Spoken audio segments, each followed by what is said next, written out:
দুর্গাপুজোর ষষ্ঠী। তো আজকে বেরিয়ে পড়ছি আমরা আবার একটা কোথাও, একদিনের ছোট্ট একটা ট্যুর আছে। তোমাদেরকে মোটো ব্লগিং সেট আপে সব কিছু বলবো। এখন বাজে সকাল 8টা, আর আমরা এই মুহূর্তে বেরিয়ে পড়তে চলেছি। কে কে আমার সঙ্গে যাবে সেটাও তোমাদেরকে দেখাবো। আমার গাড়িতে কোল্ড স্টার্ট দেওয়া কমপ্লিট, লাগেজ কমপ্লিট, সব কিছু কমপ্লিট। মোটো ব্লগিং সেট আপে তোমাদের সঙ্গে দেখা হচ্ছে।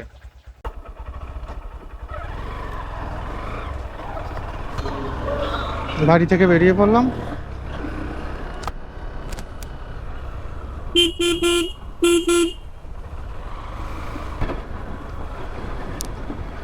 আমাদের মিটিং পয়েন্ট আছে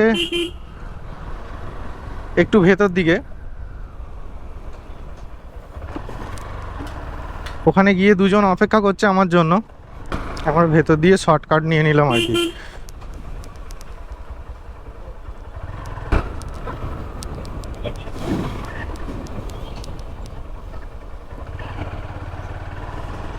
কিছুদিন পরেই বড় কালীর পুজো আছে।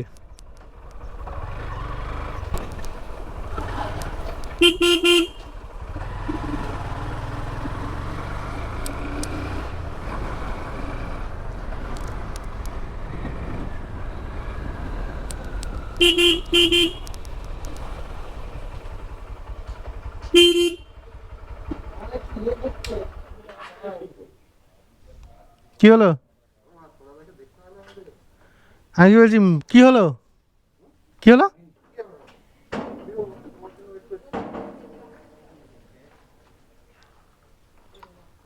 যাক, মিটিং পয়েন্টে পৌঁছে গেছি। আমি, দেবঙ্কর আর বাবাই তিনজনে মিলে বেরিয়ে পড়ছি আজকে দীঘার উদ্দেশ্যে।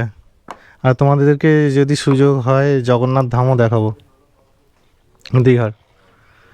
এই হচ্ছে এখনকার আপডেট। আর সকাল থেকে আমার এখানে জিরো করে নেওয়া হয়নি, তাই এখানে এসে trip A and trip B zero করে নিলাম। ব্যাস, এই চলে।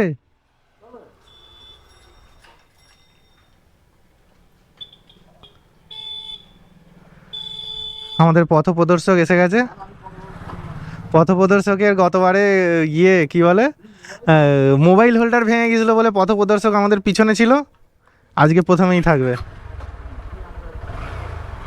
আসছি। আয় বেরো, বাড়ি থেকে বেরো, সব সময় তোর জন্য লেট হবে। আয়,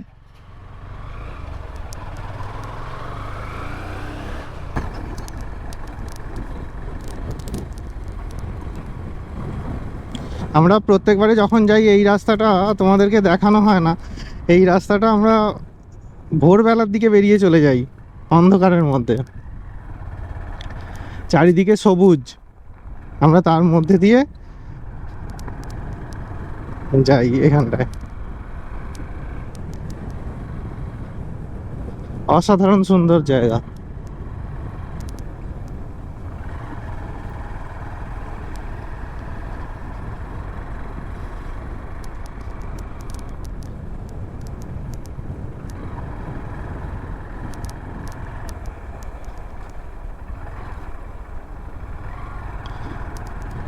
আঁকা বাঁকা রাস্তা,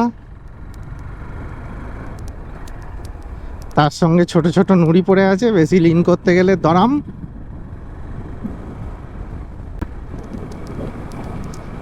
একটা আধটা বাড়ি হচ্ছে এই রাস্তার ধারে, একদম গ্রামাঞ্চলের থেকেও গ্রামাঞ্চল এই অঞ্চলটা।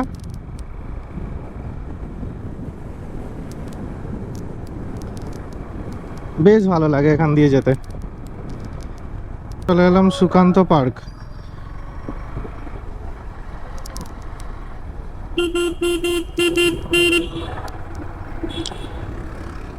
আর আমরা উদয়নারায়ণপুরের ব্রিজটা টপকে কোনো পেট্রোল পাম্প থেকে ফুল ট্যাঙ্ক করিয়ে নেবো, কেননা আমাদের গতকাল রাত্রেবেলা ফুল ট্যাঙ্ক করিয়ে রাখা হয়নি। দেখো, পুজোর সময় কাশফুল দেখা যাচ্ছে এখানে, আর আমরা চলে যাচ্ছি বাইরে।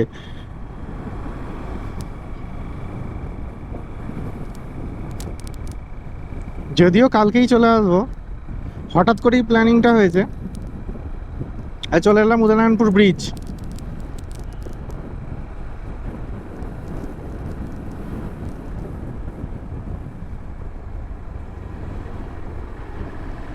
উদয়নারায়ণপুর ব্রিজ সকালবেলা পুরো ফাঁকা, আর এই হচ্ছে জলের অবস্থা এখানে।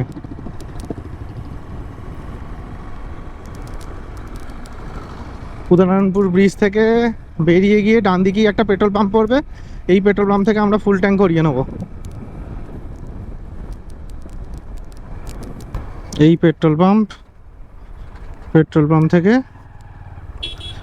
পেট্রোল পাম্প এসে গেছে, পেট্রোল পাম্প থেকে ফুল ট্যাঙ্ক করিয়ে নেব।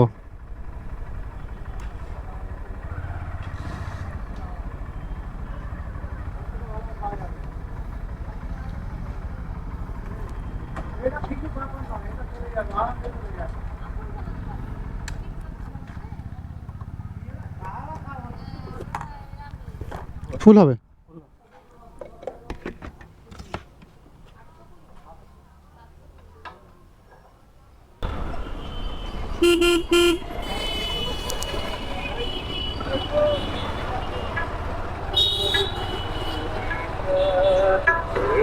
উদয়নারায়ণপুর মোড় থেকে ঠিক বাঁদিকে চলে এলাম, আর এখান দিয়ে সোজা যাব আমতা। আমতা থেকে চলে যাব বাগনান, বাগনান হয়ে কোলাঘাট।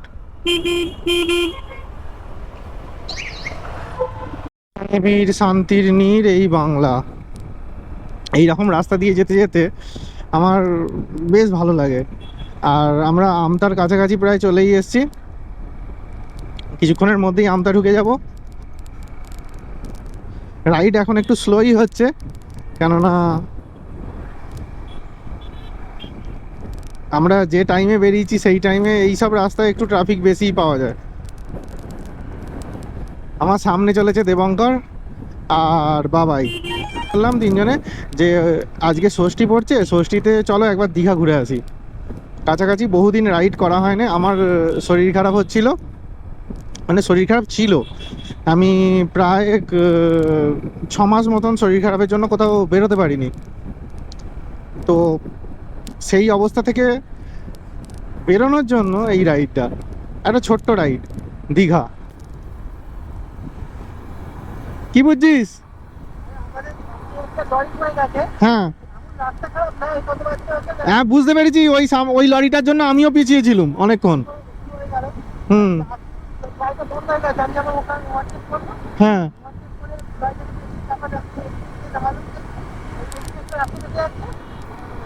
চাকু এত কম গাড়ি চালায় যে বন্ধ করে ফেলে।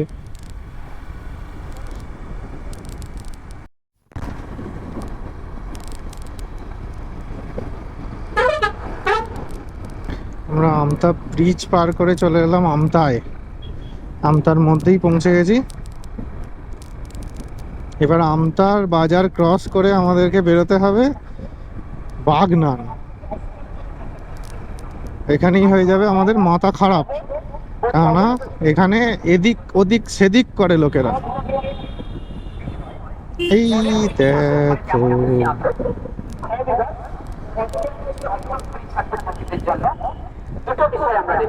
দেখতে পেয়েছো?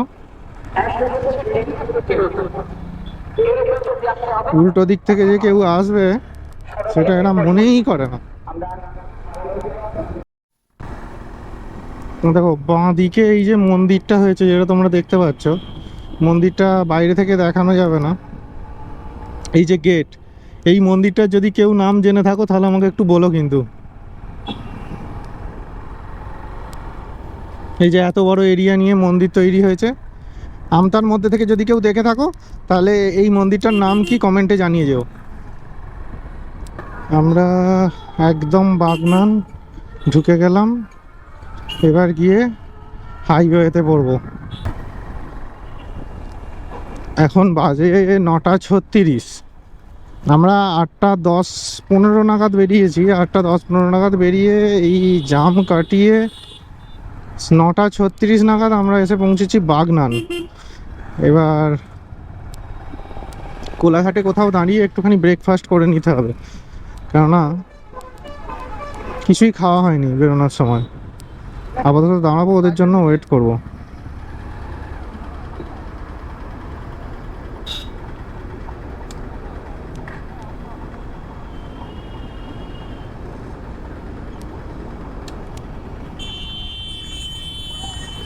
বেরিয়ে যাবি তো?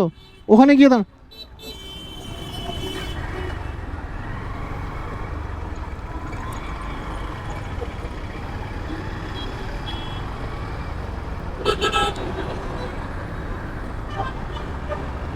এই হচ্ছে হাইওয়ে।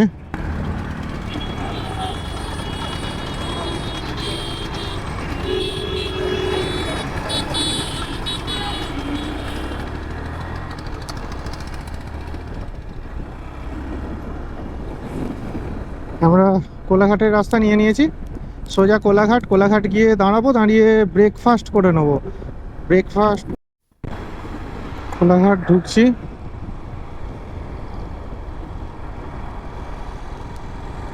এখানে কোনো একটা রেস্টুরেন্টে দাঁড়িয়ে আমরা টিফিন করে নেবো।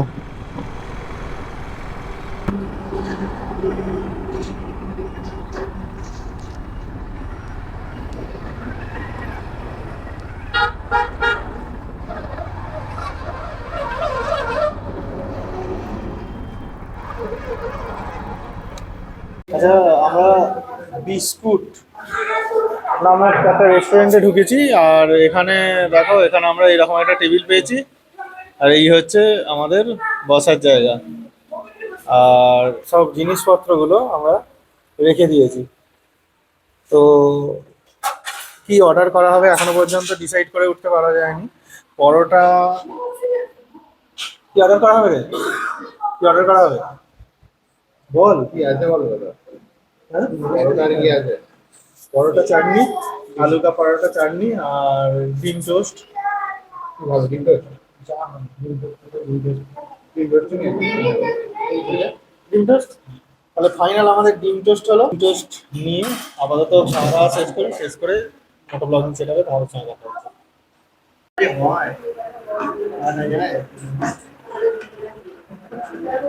আমাদের খাবার এসে গেছে, ডিম টোস্ট। আমরা প্রথমে চামচ দিয়ে খাবার চেষ্টা করলাম, কিন্তু চামচ দিয়ে খেতে গিয়ে দেখলাম যে এইটা এরকম ভাবে ঘুরছে, চামচ আটকে যাচ্ছে। আমাদের কিন্তু সবাইরই এরকম হয়।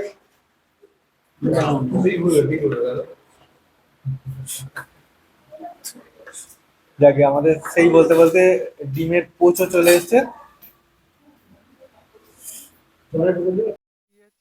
দেখো, আমাদের অ্যাপাচে একটা আছে 160, এবারে এসছে এসপি 125, নতুন গাড়ি।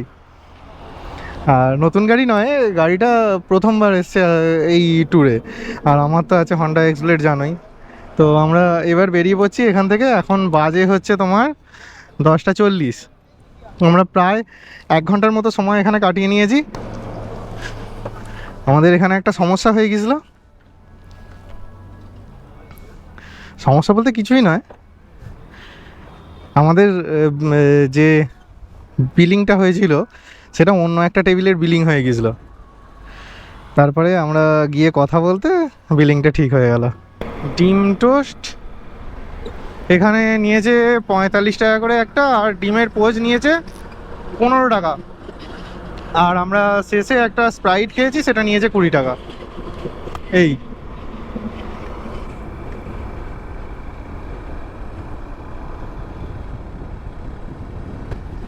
আমরা কোলাঘাট ব্রিজ চলে এসেছি। দেখো, বাঁদিকে হচ্ছে রেল লাইন, আর আমরা এখান দিয়ে কোলাঘাট ব্রিজের ওপর দিয়ে যাচ্ছি। জল এখন বেশ ভালোই আছে। এবারে যা বৃষ্টি হলো, খড়গপুর সোজা চলে যাচ্ছে, আর হলদিয়া যাচ্ছে বাঁদিকে। তো আমরা বাঁদিকে হলদিয়ার রাস্তাটা নিয়ে নেব এখান থেকে।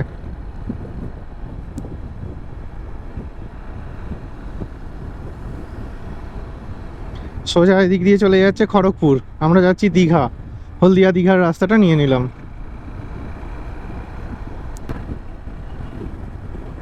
নেতাজি নগরের পরে যে টোল প্লাজাটা সেটা আমরা ক্রস করছি।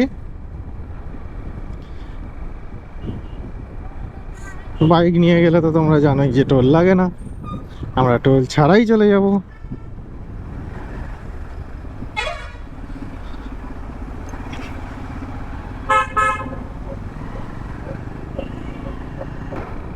টোলের একটা মজা হচ্ছে, যেসব গাড়িগুলো আমাদেরকে ওভারটেক করে আসে সেই সব গাড়িগুলোকে আমরা টোলে এসে টপকে নিই। এমনিতে পারি না তো কি হয়েছে, আমরা টোলে এসে টপকে নিই তাদেরকে। এই 160 সিসির এক্স ব্লেড দারুণ পারফর্ম করছে, সমতলে তো কথাই নেই। হঠাৎ করে মাথায় মেঘ, তার সঙ্গে বৃষ্টি, হঠাৎ করে মেঘলা করে এলো। আমরা যদি এই জায়গাটা টপকে যেতে পারি তাহলে হয়তো আর বৃষ্টি পাবো না, কিন্তু একটা বিষয়, আমরা কিন্তু রেইনকোট নিয়ে বেরোইনি কেউ, বৃষ্টি হবে জেনেও কেউ রেইনকোট নিয়ে বেরোয়নি। আমাদের গাড়িগুলো কিন্তু এইখানে দাঁড় করানো আছে, এই যে দাঁড় করানো আছে। বৃষ্টির জন্য আমরা থেমে গেছি নিম গৌড়ি এরকম কিছু একটা জায়গায়, নিমবৌড়ি বা নিম গৌড়ি এরকম কিছু একটা জায়গায় আমরা আটকে গেছি। আমরা এরকম একটা ধাবায় এসে আশ্রয় নিয়েছি, খানিক্ষণ পরে আবার বেরোবো। বৃষ্টি পেতে শুরু করেছি 11:52-53 বেজে গেছে, 11:53। তো এই অবস্থায় আমরা দীঘা থেকে প্রায় 94 কিলোমিটার দূরে, শুধুমাত্র বৃষ্টির জন্য আটকে যাচ্ছি। দেখতে পাচ্ছ কি পরিমাণ রোদ উঠেছে, আকাশ পুরো পরিষ্কার, ডান দিকে মেঘটা সরে গেছে। আমরা এবার আশা করি বিনা বাধায় পৌঁছতে পারবো। নন্দকুমারের মোড়টা টপকালাম, নন্দকুমারের মোড়টা থেকে বেরিয়ে আসছি। এবার সিঙ্গেল হয়ে পড়ে গেল, এখানে গাড়ির চাপ প্রবল থাকে, একটু ঠিকঠাক করে দেখে চালাতে হবে, আর স্পিড মেনটেন করা সম্ভব হবে না।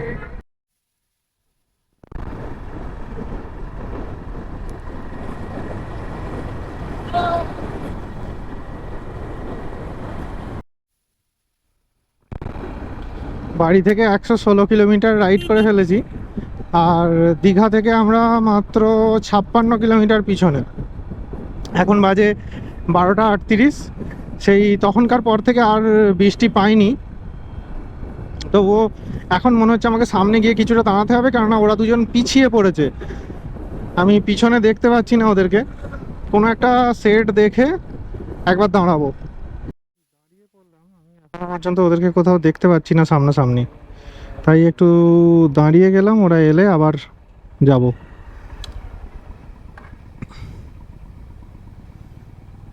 দীঘা থেকে আমরা আর 25 কিলোমিটারের মতন দূরে আছি, পৌঁছেই গেছি। দুপুর 2টো নাগাদ পৌঁছে যাব। এখন বাজে 1:37। সামনে দুজন আছে, চাকু আর বাবাই।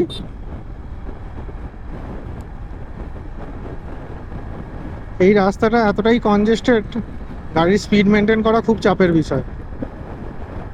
যখন তখন সামনে থেকে যেরমভাবে খুশি বাস চলে আসছে, বিশেষ করে বাস, লরি বা অন্যান্য ছোটোখাটো গাড়ি এইগুলোর কোনো সমস্যা নেই, যা সমস্যা আছে বড় বড় বাস, এরা যখন তখন যেখানে খুশি মুখ ঢুকিয়ে দিচ্ছে। সামনে থেকে যে কেউ আসছে সেটা এদের দেখার দরকারই নেই।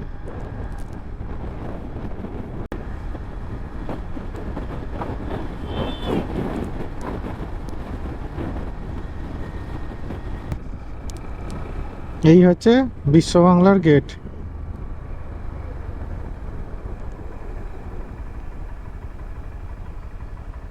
অরূপ বলে বিশ্ব বাংলার পোঁদের তলায় দাঁড়িয়ে আছি।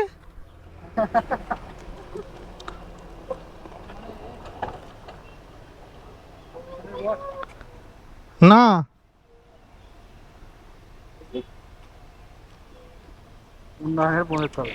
উন্নয়নের পোঁদের তলায় দাঁড়িয়ে আছি, কলকাতা গেটটা।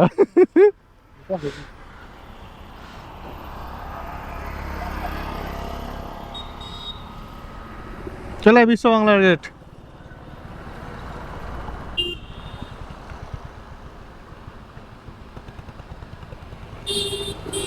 বাবাইকে নে, বাবাইয়ের বিশ্ব বাংলা।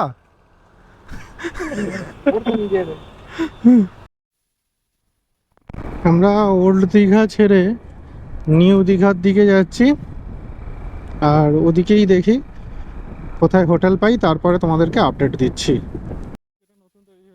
ধরতে আসবো বিকালের দিকে, এখন আপাতত আমরা এটাকে বেরিয়ে যাচ্ছি, এটাকে টপকে দেখি রুম টুম নিই, তারপরে আসছি। এই জগন্নাথ ধাম প্রচুর বড় জায়গা জুড়ে হয়েছে।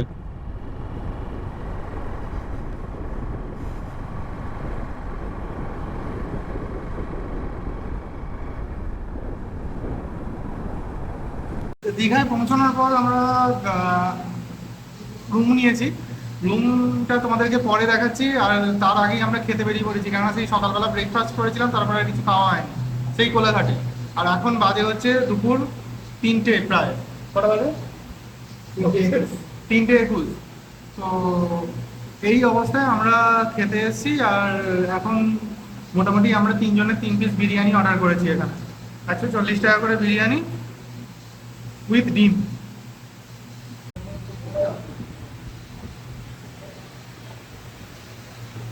চিকেন বিরিয়ানি পেয়েছে, লেগ পেয়েছে, আর তুলে তুলে খাচ্ছে, তুলে তুলে খাচ্ছে। এই বাবাই হাঁটতে পারবে না, বাবাই হাঁটতে পারবে না বলে আমরা টোটো করলাম। এখান থেকে এই টোটো নিউ দীঘা থেকে আর এইখান পর্যন্ত আমাদের 50 টাকা করে নিচ্ছে।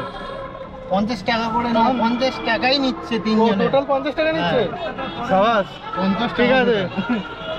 Video cut. হ্যাঁ, না না ভিডিও কাট কেন, ভুল বলতেই পারি আমি। ভুলি বলে ও।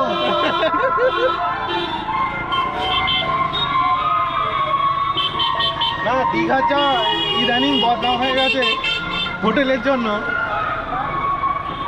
এখন এটাই মনে হবে বল। হ্যাঁ, চাকু ধর।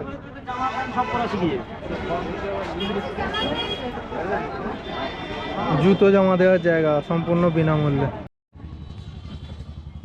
আমরা এইখান দিয়ে ঢুকছিলাম, এই হচ্ছে মন্দির, 2 নম্বর গেট।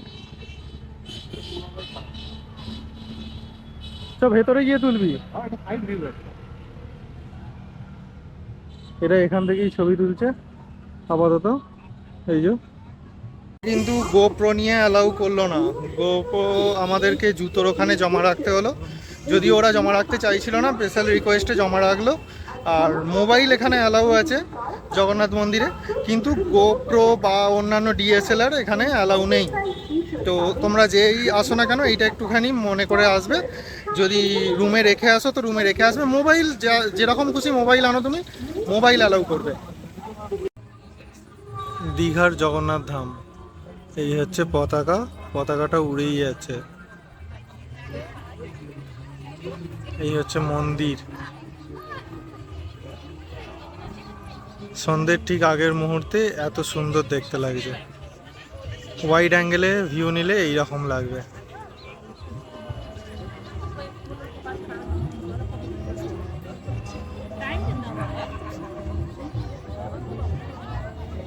মন্দিরের এখনো সব দিকটা কিন্তু খোলেনি।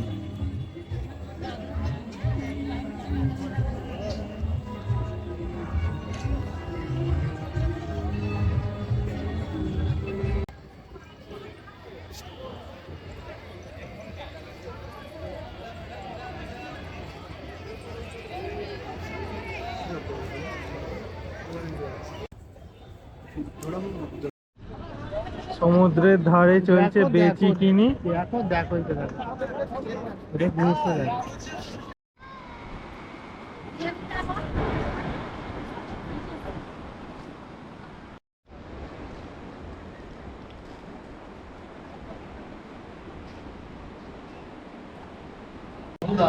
আমাদের অবস্থাগুলো দেখতে পাচ্ছ তোমরা, বিধ্বস্ত হয়ে গেছি। একমাত্র এই চকচকে আছে, আমরা সবাই বিধ্বস্ত, আমি আর ও বিধ্বস্ত, আর এই একমাত্র চকচকে। আর এই আমরা হাতি রোজে হাঁটি, অত হাঁটি তাও তো রোগা হয় না, রোগা হয় এই নিয়ে কোনো কাজ নেই। আর আমরা, হ্যাঁ আমরা খেতে এসেছি, তাওয়া রুটি অর্ডার করেছি আর অর্ডার করেছি হচ্ছে পনির পনির বাটার মশলা আর 1 প্লেট তড়কা অর্ডার করেছি, যেটা আমরা 3 জনে শেয়ার করে খেয়ে নেবো। তো আপাতত আসুক, তারপরে তোমাদেরকে দেখাচ্ছি।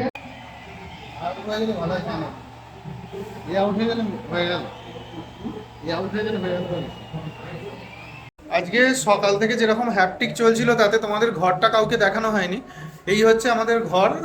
মোটামুটি একটা সুন্দর এসি রুম পেয়ে গেছি 3 জনে, একটাতে থেকে যাব, ডবল বেড আছে সেটা। এই যে বেড এরকম আছে আর সব কিছু ছড়ানো ছেটানো আমরা গুছিয়ে রাখছি, কেননা কালকে তো বেরিয়ে যাব। এই হচ্ছে ব্যাপার। আর এই হচ্ছে আমাদের এসি এখানে চলছে। রুমের চারদিকটা এইরকম। এটা হচ্ছে এন্ট্রান্সে কিছু বিধিনিষেধ লেখা আছে। আর এই হচ্ছে আমাদের বাথরুম মোটামুটি ঠিকঠাক। আর একটা ব্যালকনি আছে, অন্ধকারেই দেখাচ্ছি। এই হচ্ছে ব্যালকনি, কিন্তু যেটা আমরা ব্যবহার করছি না। তো আজকে এই পর্যন্তই। এরপরে কালকে সকালবেলা যা ঘটনা ঘটছে তোমাদেরকে দেখাবো, কখন বেরোচ্ছি, কোথায় যাচ্ছি। আমাদের রুম কস্ট 1200 একদিনের জন্য উইথ এসি। আর রুমটা মোটামুটি ভালোই, খারাপ নয়। তো তোমরা যদি ডিটেলস চাও, এই ডিটেলস দিয়ে দিলাম, এই ডিটেলস থেকে তোমরা সংগ্রহ করে নিতে পারো। Kohinoor guest house. কাল 6:30 রৌদ্রে তাকানো যাচ্ছে না, এত রোদ। আর এই হচ্ছে সমুদ্র। এখন ভাটা চলছে, পরের দিকে ওই 10টা এরকম সময় নাগাদ জোয়ার একবার আসতে পারে। এই এত গরম লাগছে কি বলবো, ঘেমে নেই একাকার হয়ে যাচ্ছি। যদিও আমরা সূর্য উঠে যাওয়ার পর এখানে এসেছি, তাও এই হচ্ছে সমুদ্রের সঙ্গে সূর্যোদয়।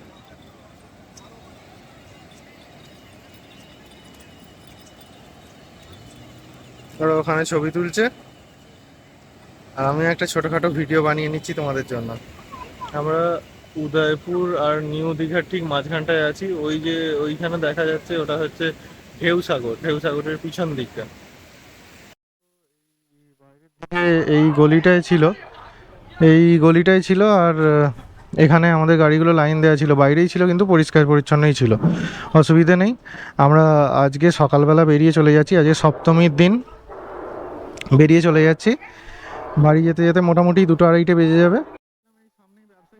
পুজো হচ্ছে ব্যবসায়ী সমিতি বলতে এখানে হোটেলস অ্যাসোসিয়েশন আছে। আর এই যে কোহিনুর গেস্ট হাউস, এখানে আমরা ছিলাম। তো আমরা এবার এখান থেকে বেরিয়ে চলে যাচ্ছি। আমাদের সমস্যা হতো, তাই এই দিক দিয়ে ঘুরে এলাম, ভেতর দিক দিয়ে।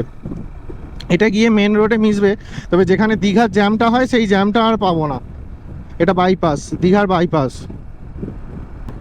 এই যে এখানে এসে মেন রোডটা মিশছে।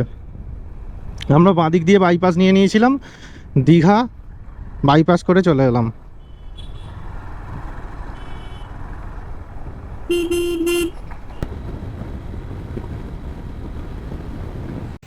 আমরা দক্ষিণ কমলদান খেজুরিতে এসে দাঁড়িয়েছি। আর এই যে আমাদের গাড়িগুলো পার্ক করা আছে এখানে।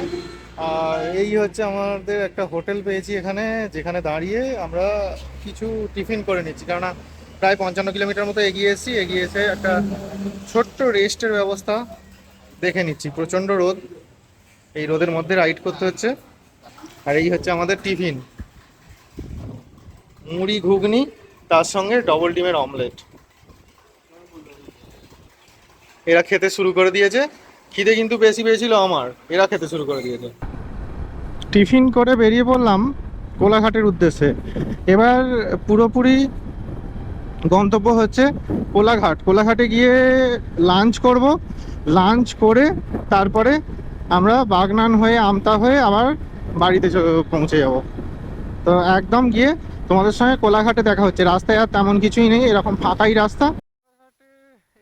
স্থির হলো যে এখানে যেহেতু আমাদের খিদে টিদে পায়নি, তাহলে আমরা কোলাঘাটে দাঁড়াবো না, না দাঁড়িয়ে চলে যাব বাগনান। বাগনান গিয়ে তারপরে স্থির করব যে কি হবে। বাগনান এখান থেকে আর 13 কিলোমিটারের মতো, তো সোজা বাগনান চলে যাই। আমরা দুপুর 2টো নাগাদ এখানে পৌঁছে গেছি, আর ওখান থেকে বেরিয়েছিলাম 9টায়। উদয়নারায়ণপুরে এসে আমরা একটা রেস্টুরেন্টে ঢুকেছি, মা মনসা। অনেকদিন ধরেই শুনছিলাম যে এখানে এই রেস্টুরেন্টের নামটা শুনছিলাম, বল যে এখানে এসে খুঁজতে সময় লেগেছে অনেকক্ষণ, যে এখানে ওখানে সেখানে করে খুঁজতে সময় লেগেছে। তারপরে এসে দেখছি যে একটা বেসমেন্টে, যেখানে 10 নম্বর বাস স্ট্যান্ড আছে তার বেসমেন্টে হচ্ছে মা মনসা রেস্টুরেন্ট। সেখানে ঢুকে আপাতত আমরা বিরিয়ানি অর্ডার করেছি। আর আপাতত বাড়ি থেকে মাত্র 9 কিলোমিটার দূরে আছি, পৌঁছে যাব খুব শিগগিরই। ব্লগটা এখানেই কমপ্লিট করছি। আর দেখো সবাই একসঙ্গেই আছি আমরা, ঠিকঠাক ফেরত এসেছি, মাঝখানে কোনো সমস্যা হয়নি। এদেরও ঠিকঠাকই আছে, এসে ফোন ঘাঁটতে শুরু করে দিয়েছে। ফোন ছাড়া কিছু নেই, এইমাত্র বারণ করেছি ফোন ঘাঁটতে, তাতেও করছে।